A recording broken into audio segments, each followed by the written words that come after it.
Hello student, मैं राजकुमार आप सभी का स्वागत करता हूं अपने परिवार पीवीआर स्टडी में। दोस्तों, आज की इस क्लास में हम सब बात करेंगे सरल समीकरण, जिसे इंग्लिश में आपने लीनियर इक्वेशन नाम से सुना होगा और इसे एक और नाम कहा जाता है जिसे रैखिक समीकरण भी कहा जाता है। तो ये होता क्या है, इसके बारे में हम आपको बात करेंगे और बताएंगे भी। अध्याय 4 है ये, क्लास 7th की NCERT मैथ है। उसके पहले हम बात करते हैं बौद्धिक खेल की। आपने अपनी लाइफ में कहीं ना कहीं पहेलियाँ बुझाया होगा अपने करियर में, स्टूडेंट करियर में। तो आज हम आपसे एक पहेली बुझाते हैं, आप उसका जवाब दीजिएगा। जैसे कोई भी पहेली बुझा जाता है या बुझाया जाता है तो दो लोग होते हैं, अकेले तो कोई होता नहीं है, 2 से 3 लोग होते हैं। तो आज हम उसी के बारे में बात करने वाले हैं। ध्यान से देखिए, एक स्कूल की बात है ये, जिसमें पहेलियाँ बुझाई जा रही थी। आप भी ध्यान से देखिए, भाग लीजिए। ये सिर्फ पहेलियाँ बूझने के लिए नहीं बुला रहे हैं आपको, यहाँ से आपको सरल समीकरण का कॉन्सेप्ट समझ में आ जाएगा। चलिए सुनिए। अध्यापिका यानी कि टीचर ने कहा कि वो गणित का एक नया अध्याय प्रारंभ करने जा रही है। यानी कि मैथ्स की टीचर ने कहा कि वो मैथ का न्यू चैप्टर स्टार्ट करने जा रही हैं और उसका नाम है सरल समीकरण यानी कि लीनियर इक्वेशन। और उसके बाद क्या होता है, अप्पू, सरिता और अमीना ने कक्षा 6 में पढ़े गए बीजगणित वाले अध्याय का पुनर्लोकन कर लिया है, मतलब कि दोहरा लिया है। तो क्या आपने भी इसे कर लिया है, ये पूछ रहा है, जिसे वह बौद्धिक खेल यानी कि माइंड रीडर कहती हैं। यानी कि क्या आपने भी क्लास 6 का ये सरल समीकरण पढ़ लिया है कि नहीं पढ़ लिया है। अगर आपने नहीं पढ़ा है तो उसे पढ़ लीजिएगा, क्लास आपने लिया होगा तो आपको हम पढ़ा दिए हैं, ठीक है। चलिए आगे क्या होता है। अप्पू, सरिता और ये अमीना मीना जो भी है, ये सब काफ़ी उत्साहित हैं क्योंकि उन्हें खेलना पसंद है और उन्होंने खेल बनाया है। चलिए हम बात करते हैं मुख्य टॉपिक पर, वो क्या है। अब अध्यापिका उनके जो उत्साह को देखते हुए सराहना करती हैं और उन्हें खेल प्रस्तुत करने के लिए कहती हैं। अब देखिए, खेल में भाग लीजिए फटाफट। क्या होता है, सारा से इसका परिणाम बताने के लिए कहती है। चलिए पहले शुरू से देखते हैं। अमीना खेल प्रारंभ करती है, वो सारा से कोई संख्या सोचने को कहती है। चलिए खेल प्रारंभ सोचिए।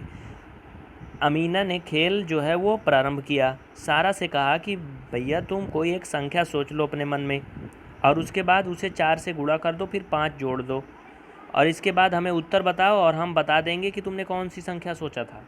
तो ये चीज़ आपको करना है, ठीक है।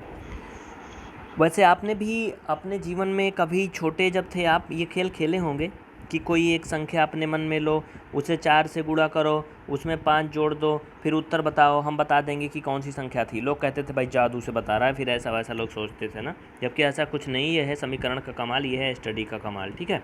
चलिए मैं भी आपको बताता हूँ कि कैसे होता है ये सब।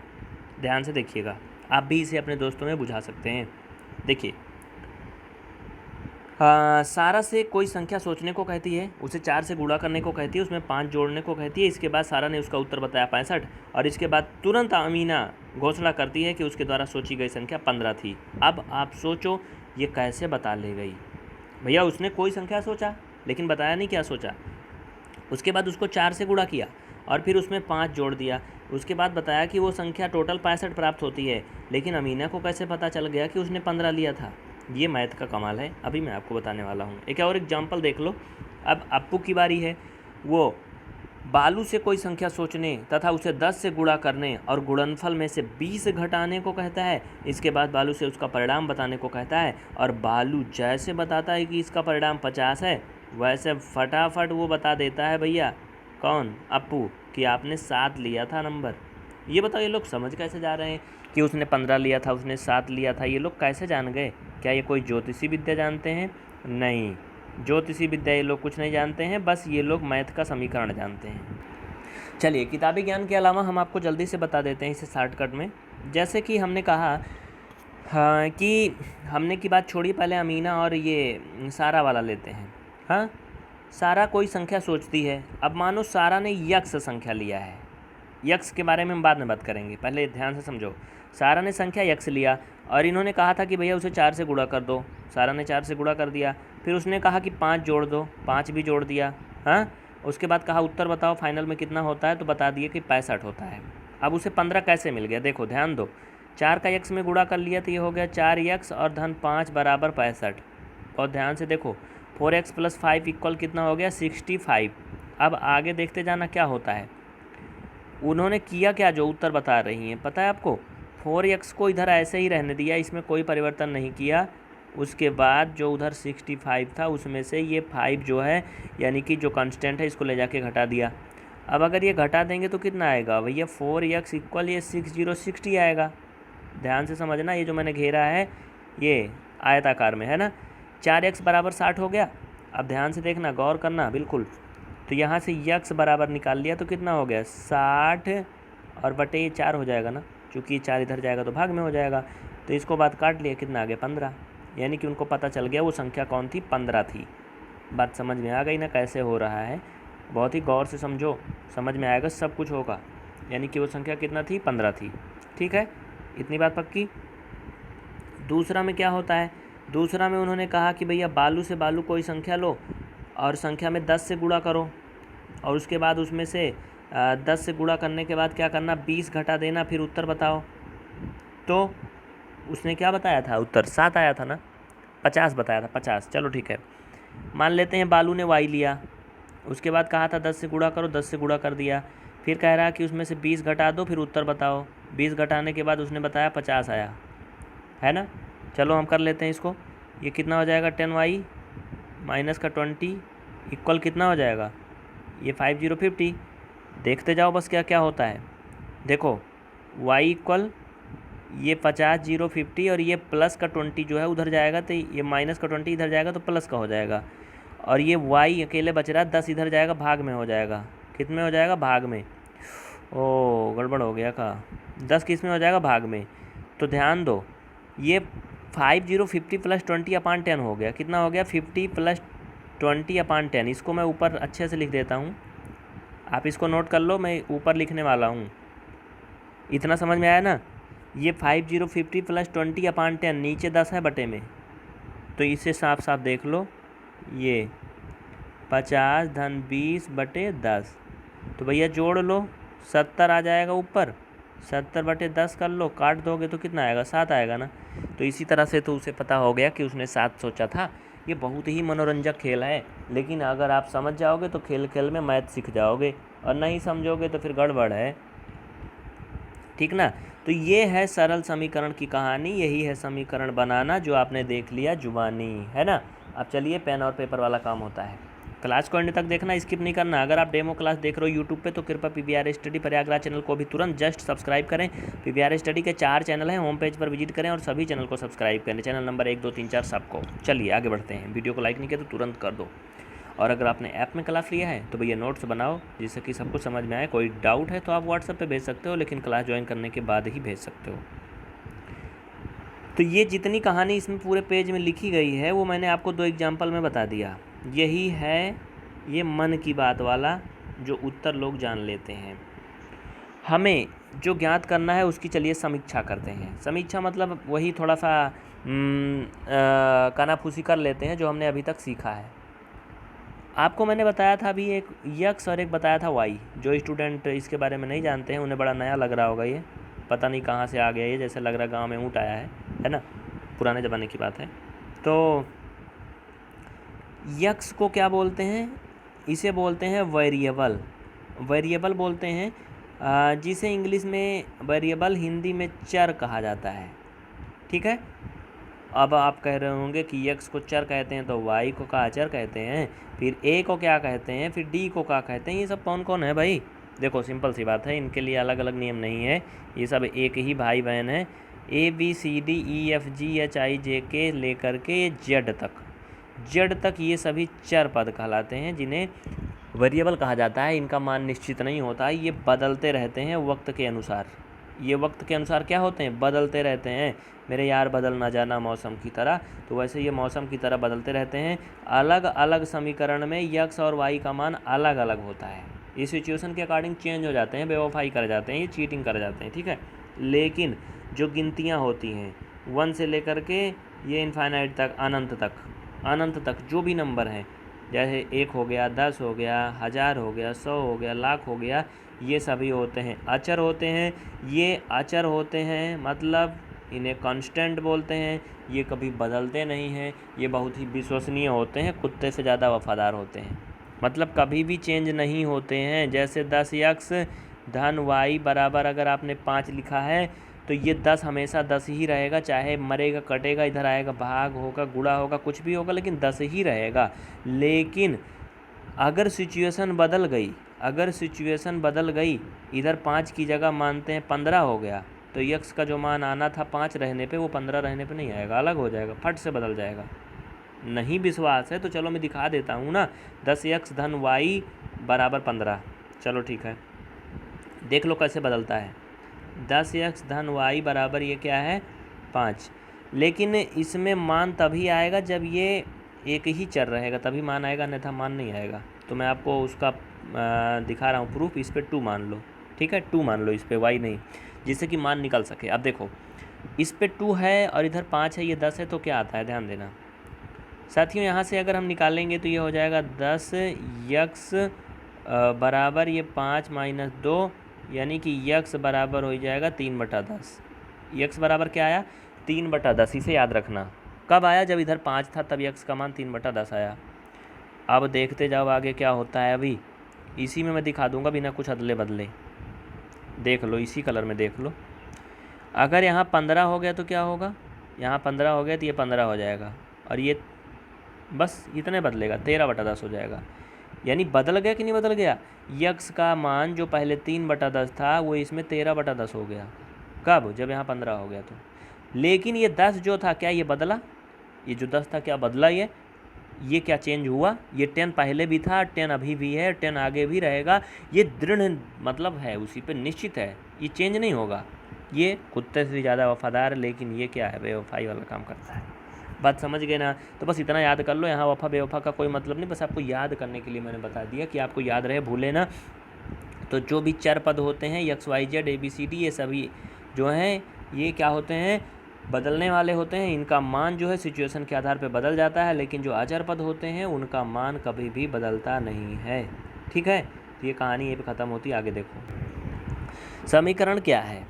किसी अच्छे का गुण जानने के लिए किसी बुरे के बारे में अगर बात किया जाए तो आप ज़्यादा अच्छे से समझ पाएंगे, है ना। तो समीकरण के साथ साथ बात करते हैं सर्व समीका की। सर्व समीका यानी कि आइडेंटिटी, समीकरण यानी कि इक्वेशन। ये होता क्या है, देखो पहले किताबी भाषा देख लेते हैं। एक समीकरण में समता या समिता यानी कि इक्वलिटी का चिन्ह सदैव होता है। समता का चिन्ह ये दर्शाता है कि चिन्ह के बाईं ओर के व्यंजक यानी कि बायां पक्ष, जिसे LHS लिखते हैं, इसका पूरा नाम लेफ्ट हैंड साइड होता है, और इसमें क्या होता है एक RHS भी होता है जिसका मतलब होता है राइट हैंड साइड।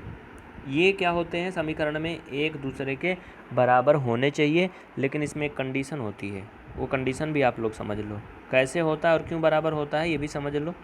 देखो समीकरण में किसी एक निश्चित मान के लिए, समीकरण में किसी एक निश्चित मान के लिए LHS और RHS दोनों बराबर होते हैं, लेकिन सर्वसमीका में ऐसा नहीं होता है। सर्वसमीका में यक्स या फिर वाई या जो भी उसमें चर पद होते हैं वो कोई भी मान रखो सभी मान के लिए बराबर होते हैं, यही दोनों में अंतर होता है। ठीक है, तो समीकरण और सर्वसमीका का अंतर तो हम इसमें आपको नहीं बताएंगे क्योंकि इसमें है नहीं ज़्यादा कुछ, लेकिन आप बात समझ लो थोड़ा सा एग्जाम्पल के लिए। जैसे अगर मैंने लिखा 4x धन 5 और बराबर 6x माइनस 25, तो इसमें अगर ये समीकरण है वास्तव में तो यक्स का कोई एक ऐसा मान आएगा जिसको रखने पर दोनों पक्ष बराबर आएगा। मतलब यक्स का मान अगर हम 2 रख दें तो ये 13 हो जाएगा, इधर उधर अगर 2 रख दें तो देखो तब भी लगभग 13 ही हो रहा है कि नहीं, माइनस प्लस से नहीं, मतलब पहले मतलब समझो पूरा। ठीक है, तो कहने का मतलब ये है साथियों कि यक्स का कोई अगर हम मान रखते हैं तो मतलब दोनों पक्ष बराबर किसी न किसी जगह पर होगा, यही समीकरण होता है। आगे देखो ये सब हम आगे विस्तार में चलेंगे, लेकिन आगे की क्लासों में कक्षा 8, 9, 10 में हम पढ़ेंगे, 11, 12 में तो इसको खूब अच्छे से विस्तृत करेंगे। 7 में बस इतना ही है। चलिए आगे देखते हैं। समीकरण के रूप में लिखिए कैसे कोई कहानी है उसे समीकरण के रूप में हम लोग कैसे पिरोते हैं, यही हमें समझना है। ठीक है, ध्यान दीजिए, गौर से समझना कैसे। देखो जैसे कि आपके सामने एक कहानी लिखी गई है, इसे आप थोड़ा सा गेस करो क्या कहता है ये कहानी में। कह रहा कि यक्स के तिगुने और 11 का योग 32 है। यक्स का तिगुना, देखो गुना आया ना, तिगुना, चौगुना, दोगुना, कुछ भी आया लेकिन इसमें गुना छुपा है ना, तो गुना का मतलब होता है गुणा, जिसे इंग्लिश में बोलते हैं मल्टीपल। तो यक्स का तिगुना, यक्स का तिगुना मतलब ये होता है भाई यक्स में 3 से गुणा करो। ठीक है, कहते नहीं है कि आपकी बार जो है हमारा बिजनेस 3 गुना आगे ग्रो हो गया, या फिर हमारा जो मतलब बिजनेस है वो 3 गुना लॉस हो गया पिछले बार की अपेक्षा। तो गुना का मतलब उसमें 3 से गुणा करो। तिगुने और 11 का योग, योग मतलब होता है जोड़। वो पंडित जी जो बताते हैं ना ग्रह का योग चल रहा है, वो अलग बात है, वो योग नहीं, ये योग अलग है। तो 11 का योग भी मैंने कर दिया। अब आगे देखो क्या होता है, कह रहा 32 है, तो मैंने इसे 32 लिख दिया, बस हो गया, ये समीकरण बन गया। 3x धन 11 बराबर 32।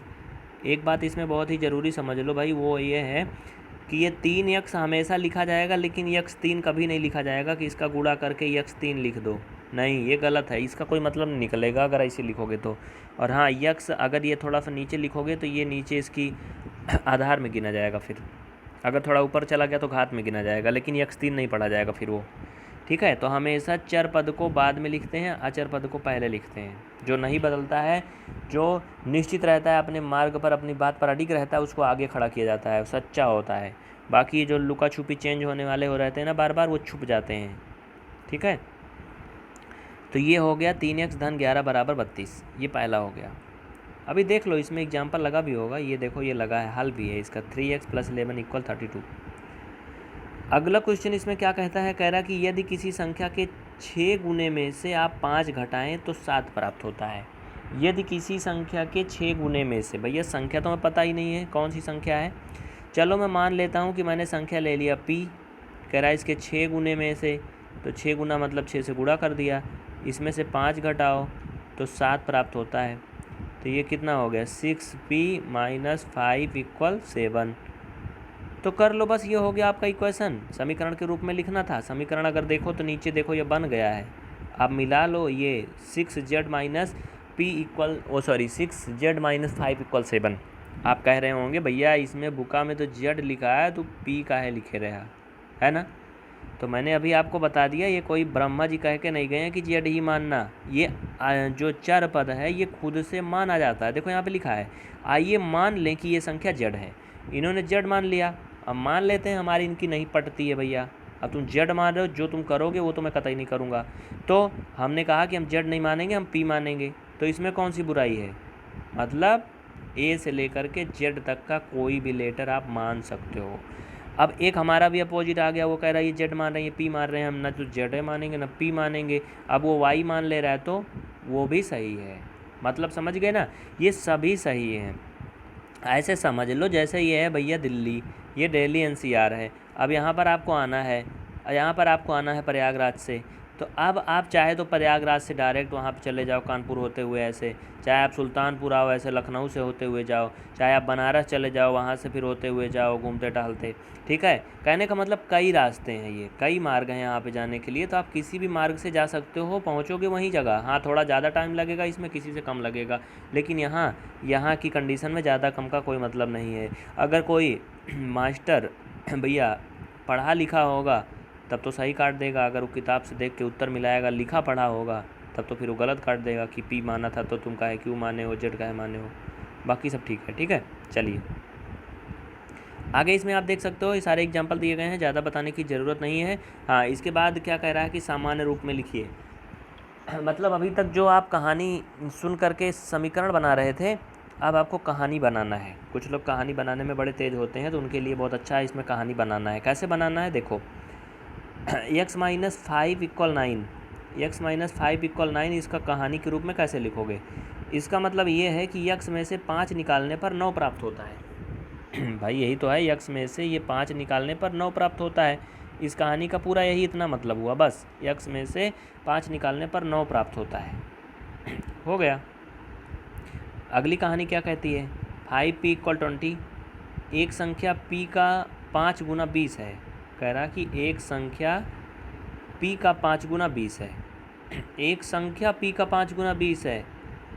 अब इसमें आप कैसे करोगे, एक संख्या p एक संख्या अलग नहीं है कि पी का 5 गुना है, एक संख्या पी का 5 गुना है। कह रहा है एक संख्या जो कि जिसका नाम है पी, वो का 5 गुना 20 है।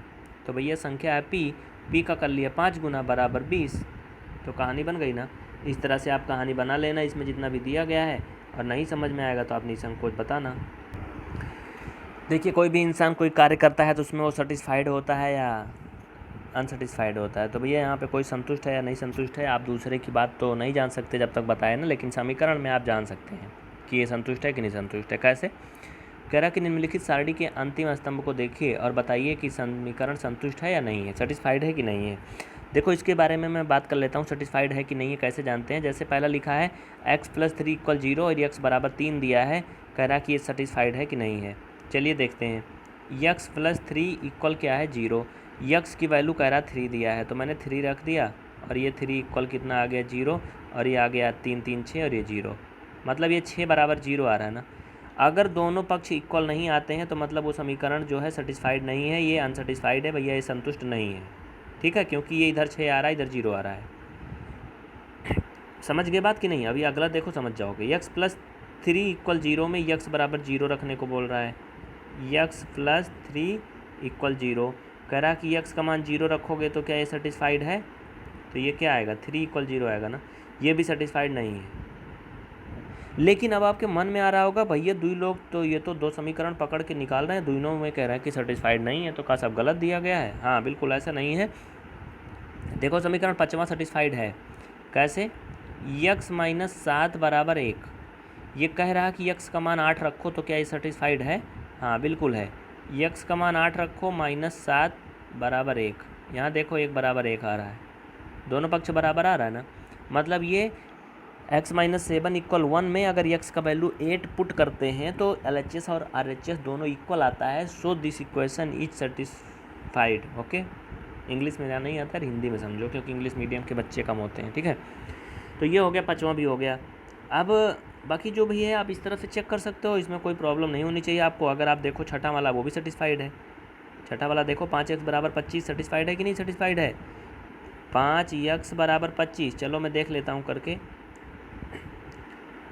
5x बराबर 25 कह रहा है x बराबर 0 रखो, तो किसी भी संख्या में 0 से गुणा करोगे सब 0 हो जाएगा। ये 25 सेटिस्फाइड हुआ? नहीं हुआ, क्योंकि 0 हो गया वो 25 है, नहीं सेटिस्फाइड है। बाकी आप इस तरह से रख के देख लेना। अगला क्वेश्चन दूसरा का कह रहा है, कह रहा है कि जांच कीजिए कि कोष्ठक में दिए हुए मान दिए गए संगत समीकरण के हल हैं या नहीं है। भैया मान कहाँ दिया गया कोष्ठक में? देखो ये अगर आप यहाँ ध्यान से देखो तो मैं इसको थोड़ा जूम कर देता हूँ तो ज़्यादा बेहतर दिखेगा आपको। ये लिखा है n+5 = 19। ठीक है, n का वैल्यू 1 दिया है। कितना दिया है? 1 दिया है। तो कह रहा है कि जो n का मान कोष्ठक में रखा है 1, क्या ये इसका हल है कि नहीं है। चलो n का मान 1 रख दो, तो 1+5 = 19, तो ये हो जाएगा 6 = 19। बराबर आ रहा दोनों? नहीं आ रहा, मतलब पहला जो है वो n जो है उसका मान n का नहीं है, ए वाले में n का मान ये नहीं है। ठीक है, अगर बराबर आता तो हो सकता था। दूसरे वाले में देखो, कह रहा है n का मान -2 है। क्वेश्चन देखो, 7n + 5 = 19, 7n + 5 = 19, 7n + 5 = 19, n का मान -2 रखो, तो -2 रखोगे तो ये माइनस का 14 हो जाएगा, 7 दूना 14, और धन का ये हो जाएगा 5, इक्वल ये हो जाएगा 19, और ये घटाओगे प्लस माइनस तो घट जाएगा, -9 5 14 9 बराबर 19 आ जाएगा। बराबर आया? नहीं आया, मतलब ये भी क्या है, इसका मान नहीं है बी वाला। तो क्या सवाल उठता है, सब इसका मान नहीं है, कोई सब गलत दिया है का? चलो सी वाला देखते हैं। सी वाला है 7n + 5 = 19, n का मान 2 दिया है, 2 रखोगे तो ये 14 हो जाएगा, 7 2 जब 14, n का मान 2 रखोगे, ये +5 = 19, ये देखो प्लस प्लस दोनों है जुड़ जाएगा तो 19 और ये = 19, यानी कि सी वाले में जो मान दिया है वो समीकरण का हल है और ए बी में समीकरण का हल नहीं है। नीचे लिख देना, अतः n बराबर 2 समीकरण 7n, अतः n बराबर 2 समीकरण 7n धन 5 = 19 का हल है। अतः n = इक्वेशन यानी कि समीकरण 7n + 5 = 19 का हल है। हो गया, बस काम ख़त्म। आगे अगर बात करें तो क्या है, आगे भी देख लो। कह रहा कि प्रयत्न और मूल विधि से निम्नलिखित समीकरणों को हल कीजिए। भैया ये प्रयत्न और मूल विधि दोनों अलग अलग विधियां हैं। यहाँ पर हम उन विधियों के बारे में आपको बताएंगे। इनका नाम इन्होंने बदल दिया है। बाकी एक प्रतिस्थापन विधि होती है, एक विलोपन विधि होती है, ये सभी विधियाँ होती हैं ना। तो इन्हीं में मूल विधि और प्रयत्न विधि कौन सी है, चलो इसके बारे में बात कर लेते हैं। साथियों आपको बता दें कि तीसरा क्वेश्चन जो प्रयत्न और भूल विधि यहाँ लिखा है, इसे ट्रायल एंड एरर मेथड भी इंग्लिश में कहा जाता है। तो ट्रायल एंड एरर मेथड क्या है, इसका मतलब यही है जो मैं आपको बार बार बताता हूँ कि कोशिश करने वालों की कभी हार नहीं होती है, बस वही मेथड है। एक तो विधि मैंने आपको भी शुरू में बता दिया था कि 5p + 2 = 17 अगर लिखा है तो इसमें आपको p की वैल्यू निकालना है। तो आप 17 - 2 कर दोगे और अपन ये 5 कर दोगे। इस तरह से आपका आएगा ये 15/5, यानी कि इसका वैल्यू 3 आ जाएगा। कितना आएगा, 3 आ जाएगा। ये पहला तरीका है। लेकिन यहाँ पे कह रहा है प्रयत्न विधि और भूल विधि। तो भैया प्रयत्न विधि मतलब ट्रायल मेथड, इसमें क्या करते हैं, एक प्रकार से इसे प्रतिस्थापन विधि ही कहा जाता है। जैसे ये 5p है और +2 है इक्वल क्या है, 17 है। इसमें हम p का एक एक वैल्यू इसमें ट्राई करेंगे रख के। जब दोनों पक्ष बराबर आ जाएगा तो वही वैल्यू को सही मान लेंगे। लेकिन ये बहुत बड़ा हो जाएगा बड़े क्वेश्चन में। ये देखो इस तरह से हम हल करेंगे तो ये 5 × 5 = 7 और 7 डज नॉट इक्वल 17, यानी कि 1 जो है इसका मान नहीं है, सही नहीं है, ये गलत है। ठीक है, इस तरह से 1 रख के हमने ट्राई कर लिया। अब इसमें हम 2 रख के ट्राई करेंगे तो 5p + ये 2 = 17। इसमें जब हम p का वैल्यू 2 रखेंगे तो ये 10 हो जाएगा, +2 = 17। सो 12 डज नॉट इक्वल 17, ये भी इसका मतलब गलत है, दोनों बराबर नहीं आया, है ना। अब क्या करेंगे, इसी में हम और रखते जाएंगे। 5p + 2 = 17, p का वैल्यू यहाँ पर 3 रखेंगे। क्या रखेंगे, 3 रखेंगे। तो आप देखोगे जब 3 रखेंगे 5p + 2 = 17 में, तो ये 5 × 15 हो जाएगा, +2 = 17। इस तरह से आपका 17 = 17 हो जाएगा। फिर इसमें कोई टेंशन नहीं रहेगा। ठीक है, तो ये साथियों यहीं तक एंड होता है। अगर आपके मन में कोई सवाल है तो आप इसे पूछ सकते हैं।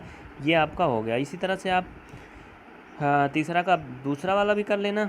और हाँ, ये जो चौथा कहा गया है ना, ये बनाओ भैया समीकरण बनाओ, ये गचर पचर करो, ये मैं ऊपर बता चुका हूँ। इसको खुद से करना, मैं नहीं बताने वाला इसको। ठीक है, 4 नंबर क्वेश्चन मैं नहीं बताऊँगा, क्योंकि मैंने ऊपर सबसे पहले इसके बारे में डिस्कस किया और बहुत अच्छे से आपको बताया कैसे समीकरण बनाते हैं। अगर आपने उसे ध्यान से देखा तो आप इसे फटाफट बना लो जल्दी से, बिना देर करे हुए। आगे चलो, 5वां वाला देखो, समीकरण दिया है, कहानी लिखना है। ये भी मैं आपको ऊपर एग्जाम्पल में बता चुका हूँ। जैसे एक बता दूँ, p + 4 = 15 है, तो आप कह सकते हो कि संख्या p में 4 जोड़ने पर 15 प्राप्त होता है। संख्या p में 4 जोड़ने पर 15 प्राप्त होता है। संख्या m में से 7 घटाने पर 3 प्राप्त होता है। बस यही कहानी लिखना है। इसके बाद कह रहा है समीकरण बनाइए। समीकरण आप बड़े आराम से बना लोगे, मैंने ऊपर सब कुछ बताया है। देखो कैसे, इरफान कहता है कि उसके पास परमीत के पास जितने कंचे हैं उनके 5 गुने से 7 अधिक कंचे हैं। यदि इरफान के पास 37 कंचे हैं तो परमीत के पास कंचों की संख्या को यम मान लीजिए। मतलब दिया आपको, थोड़ा सा चुप्पे से बताया कि यम मान लीजिए। तो समीकरण बनाओ इसको। इरफान क्या कहता है, कह रहा है कि उसके पास परमित के पास जितने कंचे हैं उसके 5 गुने से 7 अधिक हैं। तो भैया ये पता ही नहीं कि परमित के पास कितने कंचे हैं। मान लो परमित के पास यम कंचे हैं। अब ये कह रहा है कि उसके पास परमित के पास जितने कंचे हैं उसके 5 गुने से 7 अधिक कंचे हैं। तो भैया ये परमित का 5 गुना कर दो +7। ठीक है, ये हो गया। बस यही करना है, यही समीकरण है। बराबर कितना है, 37, क्योंकि इरफान के पास 37 कंचे हैं। आ गया, 5 गुना से 7 अधिक। ये हम का मान निकाल लो यहाँ से, जो आएगा बस फटाफट आंसर आ गया आपका। ठीक है, तो इस तरह से आप समीकरण बना लेना। मैंने आपको सब कुछ बता दिया है, एक समीकरण को हल करना, इसके बारे में अब हम आपको अगला कुछ और मेथड बताएंगे नेक्स्ट एक्सरसाइज में। एक्सरसाइज 4.1 यहीं पर एंड होती है। अगर आपने इसे डेमो के रूप में देखा यूट्यूब पर तो आप PVR स्टडी प्रयागराज के अभी सभी चैनल को तुरंत सब्सक्राइब करें। अगर आपने इसे फेसबुक पर देखा तो PVR स्टडी के फेसबुक पेज को लाइक करें। अगर आपने फेसबुक पर नहीं भी देखा तब भी आप PVR स्टडी के फेसबुक पेज को लाइक करें और हमें ट्विटर, इंस्टाग्राम, अनअकैडमी और जो भी अदर सोशल प्लेटफॉर्म है, इंस्टाग्राम वगैरह, हर जगह फॉलो करें। मिलते हैं साथियों नेक्स्ट क्लास में। अपना और अपनों का ख्याल रखना, उम्मीद नहीं छोड़ना। जब टूटने लगे हौसले तो बस ये याद रखना, बिना मेहनत के हासिल तक तो ताज नहीं होते। ढूंढ लेना अपनी मंजिल को तुम अंधेरे में, क्योंकि जुगनू कभी रोशनी के मोहताज नहीं होते। तो थोड़ी सी अगर अभाव में भी ज़िंदगी चल रही है ना, तो जुगनू रोशनी के मोहताज नहीं होते। बस मेहनत करना, एक दिन सब कुछ हासिल होगा। मिलते हैं फिर नेक्स्ट क्लास में। जय हिंद, जय भारत।